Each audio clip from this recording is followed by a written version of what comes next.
일상의 수사한 아름다움을 발견하는 언니 스토리맘입니다.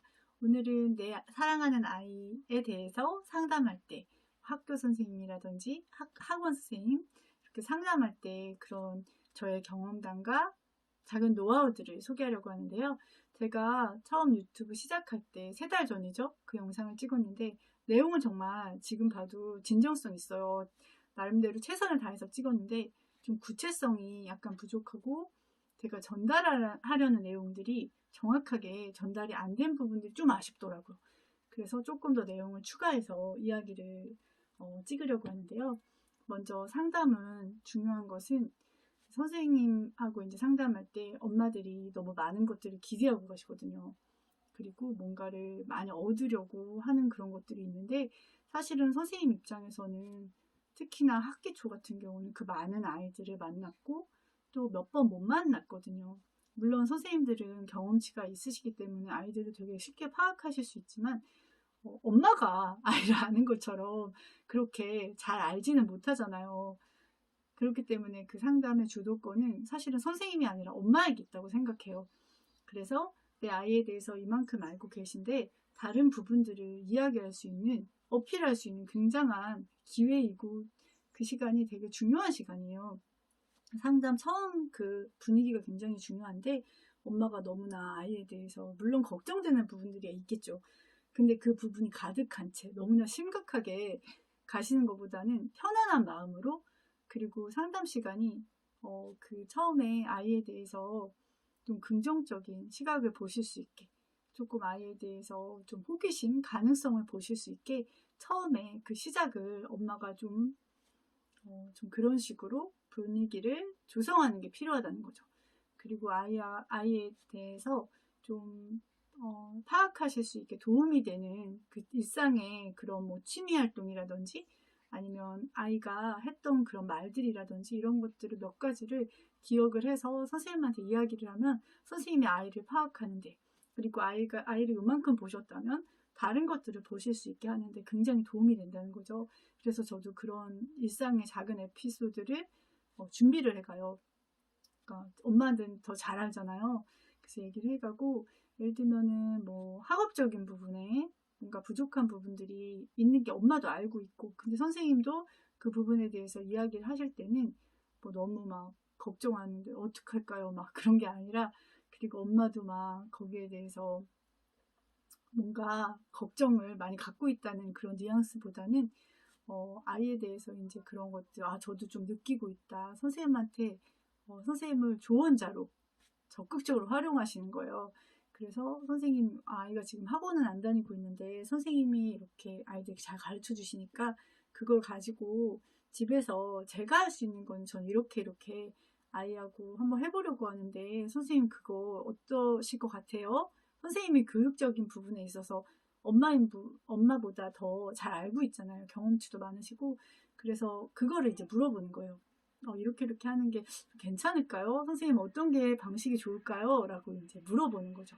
그리고 또 아이에 대해서 예를 들면 학교에서 조금 소극적이거나 좀 그런 부분들 때문에 조용한 말을 잘 안 한다거나 만약에 선생님이 그런 얘기를 하실 때는 맞아요 선생님 아이가 조금 학기 초에 그런 부분이 있어요 하고 이제 인정은 하되 다른 부분을 얘기를 하는 거예요. 선생님, 근데 집에서요, 아이가 학교에서 이런 일이 있었던 것도 얘기하고요. 되게 학교 생활을 즐겁다고 하더라고요.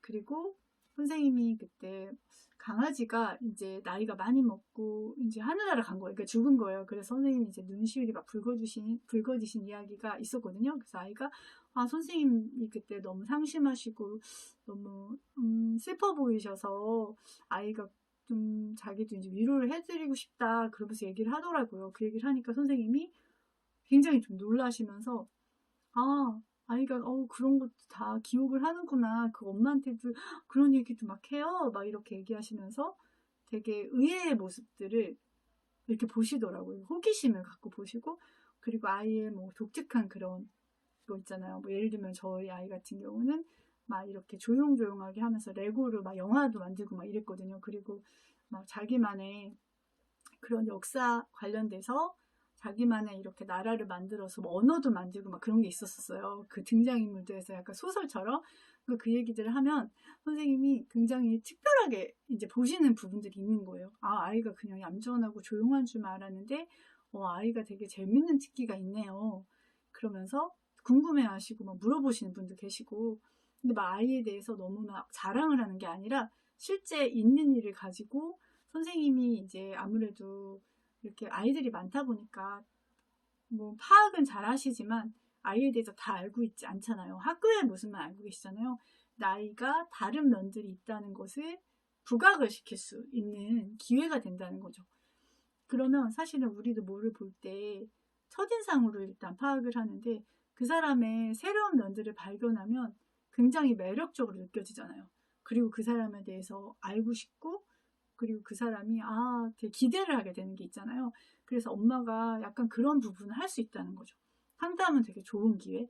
그리고 뭔가 아이가 조금 이제 부족한 부분들이 보이면은 그것은 이제 엄마가 너무나 이제 걱정하는 것이 아니라 선생님한테 자문을 구하고 조언을 구하고 또 선생님이 이제 잘 가르쳐 주시기 때문에 집에서는 이렇게 복습을 하면서 따라가면 될 것 같다. 그런 것들을 조금 얘기를 하는 것이 필요하다는 거죠. 그리고 아이가 만약에 어떤 친구 때문에 좀 힘들어한다. 그럴 때는 저 같은 경우는 뭐 상담 중에 말씀을 드린 적도 있지만 이렇게 전화 같은 경우는 사실 잘 안 해요. 왜냐하면 선생님들도 워낙 바쁘시고 또 개인적인 사생활도 있기 때문에 아주 막 급한 거 아닌 이상은 거의 할 일은 없는 것 같아요. 시도 때도 없이 전화하는 거는 진짜 아닌 것 같고 그때 저희 아이가 좀 부탁을 한 적이 있었어요. 선생님한테 꼭 좀 말해줘. 엄마 나 너무너무 힘들어. 내가 하지 말라고 해도 계속 그래 라고 했을 때 그래? 그럼 아이도 부탁하고 또 선생님한테 얘기를 할 때는 누가 우리 애를 막 이렇게 해요 이런 식의 말이 아니라 먼저 이제 선생님한테 인사를 하고 아이들이 요즘에 조금 민감한 때인지 친구의 장난도 저희 아이한테는 이게 스트레스가 되나 봐요. 선생님 제가 어떻게 아이한테 얘기를 해주면 좋을까요? 그렇게 이제 조언을 구하는 식으로 얘기를 하면서 만약에 이게 아이가 너무 엄마가 생각할 때도 좀 이렇게 심하다 싶으면 선생님 그 아이한테 좀 얘기 좀 해주세요. 선생님이 더 부드럽게 얘기를 잘 해주실 것 같고 또 아이가 이제 그 어떤 성장하는 과정이니까 사실 뭐 제가 얘기를 하면은 그 아이가 되게 좀 상처도 받을 수도 있고 좀 무서울 수도 있잖아요. 아이 엄마니까 선생님이 더 그 아이 잘 아시니까 그 아이에게 잘 맞는 방식으로 좀 얘기 좀 해주세요 라고 이제 얘기를 하는 거죠. 네, 그렇게 이제 그 아이 너무 나쁜 아이를 이렇게 몰아세우기보다는 좀 부탁하는 방식으로 하고 그렇게 하는 방식을 하고요. 그리고 마지막에 상담 이제 끝날 때쯤에는 선생님에 대해서 이제 감사한 마음을 좀 표현을 하는데 너무 막 뭐 선생님이 너무 좋으시고 막 이런 거는 너무 부담스럽고요.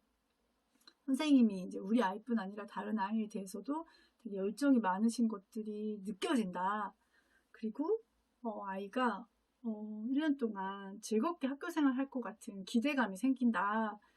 감사하다. 약간 이제 뭐 그런 식으로 조금 너무 부담스럽지 않게 조금 마무리를 짓는 것 그런 것들이 필요하다는 생각이 들어요. 다음에는 또 다른 이야기를 가지고 찾아뵙겠습니다. 언니 스토리 맘이었습니다. 감사합니다.